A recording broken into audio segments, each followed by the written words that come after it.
sama sekali lagi pada kegiatan pesantren kita. Terima kasih Pak Ustadz yang telah membina generasi emas kita ini.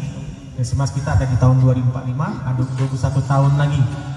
Tanpa ada kita memberikan mereka dengan ilmu pengetahuan sebanyak-banyaknya, tanpa memberikan ilmu agama, bagaimana nanti kita 21 tahun lagi di tahun 2045. Terima kasih semua, selamat semua ya, nanti pada adik-adik yang akan dapat terpilih menjadi juara, ini tingkatkan terus pengetahuannya. Dan ada yang belum sempatan untuk menjadi juara, tingkatkan, nanti ada